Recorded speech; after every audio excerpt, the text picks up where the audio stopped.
हजार साल पहले इंडिया में एक आदमी था। एक दिन वो आदमी राजा के पास आया और बोला, महाराज, मैंने एक गेम बनाया है। ये गेम शतरंज का था और ये राजा को बहुत पसंद आया। खुश होकर राजा ने उस आदमी से कहा, बताओ तुम्हें क्या इनाम चाहिए। तुम जो चाहोगे तुम्हें वही मिलेगा।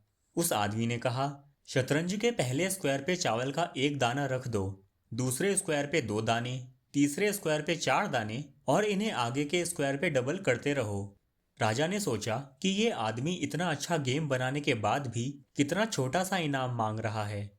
उन्होंने अपने ट्रेजरर को उसी टाइम ऑर्डर दिया कि इस आदमी को ये इनाम दे दिया जाए। लेकिन इसके एक हफ्ते बाद वो आदमी फिर से राजा के पास आया और बोला, महाराज, मुझे अभी तक मेरा इनाम क्यों नहीं दिया गया है। राजा ने गुस्से में आकर ट्रेजरर को बुलाया और उससे पूछा कि इस आदमी को अभी तक इनाम क्यों नहीं दिया गया है। ट्रेजरर ने कहा, इस आदमी को इतने चावल के दाने नहीं दिए जा सकते हैं। अभी हमने चेसबोर्ड की हाफ साइड पे ही चावल के दाने रखे हैं और ये नंबर इतना बड़ा हो गया है कि आपके पूरे किंगडम में इतने चावल के दाने नहीं हैं। राजा ने थोड़ी देर तक इस बारे में सोचा और फिर उन्होंने वही किया जो ऐसी सिचुएशन में आने के बाद कोई भी राजा करता। उन्होंने उस आदमी को मरवा दिया ये कहकर कि इस आदमी ने बड़ी चालाकी से मेरा बेवकूफ बनाने की कोशिश की है। इस स्टोरी को यूज किया जाता है पावर ऑफ एक्सपोनेंशियल ग्रोथ को एक्सप्लेन करने के लिए। चेसबोर्ड पे टोटल 64 स्क्वायर्स होते हैं।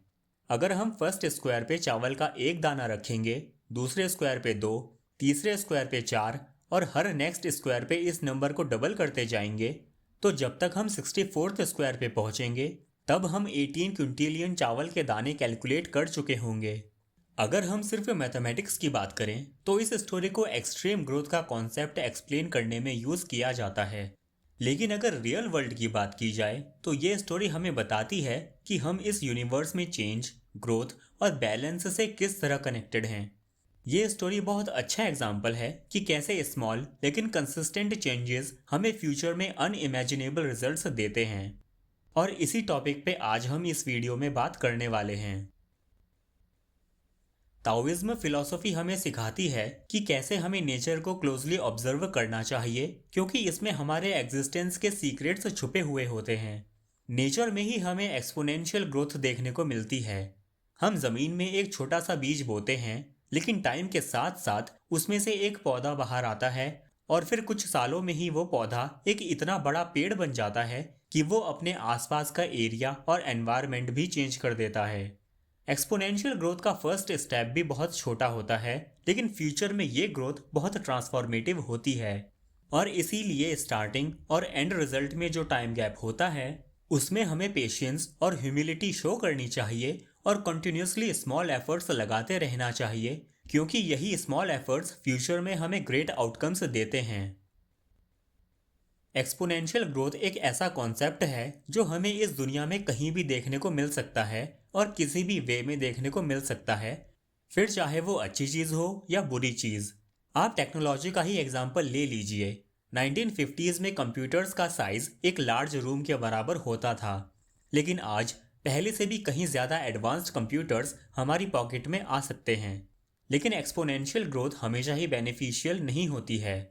पॉपुलेशन ग्रोथ, रिसोर्सेज कंजम्पशन और क्लाइमेट चेंज कुछ ऐसी चीजें हैं जो एक्सपोनेंशियल ग्रोथ तो शो करती हैं, लेकिन ये हमारे लिए और हमारी अर्थ के लिए भी बहुत डेंजरस हैं। इसलिए ऐसी प्रॉब्लम्स को टैकल करने के लिए और ऐसी सिचुएशन को कंट्रोल करने के लिए हमें ज़रूरत होती है कि हम अपनी विजडम का यूज़ करके एक बैलेंस क्रिएट करने की कोशिश करें। ग्रोथ एंड डिक्लाइन नेचर की साइकिल का ही एक पार्ट होते हैं।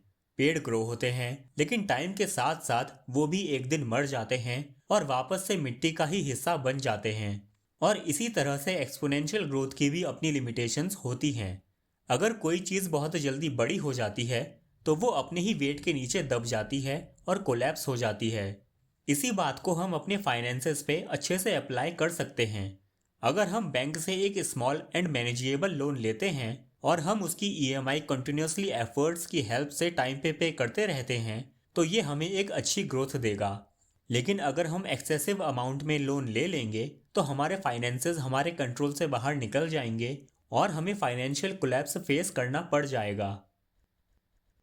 एक्सपोनेंशियल ग्रोथ सिर्फ ग्रेन ऑफ राइस और टेक्नोलॉजी तक ही लिमिटेड नहीं है, बल्कि इस कॉन्सेप्ट को हम अपनी इनर लाइफ पे भी अप्लाई कर सकते हैं।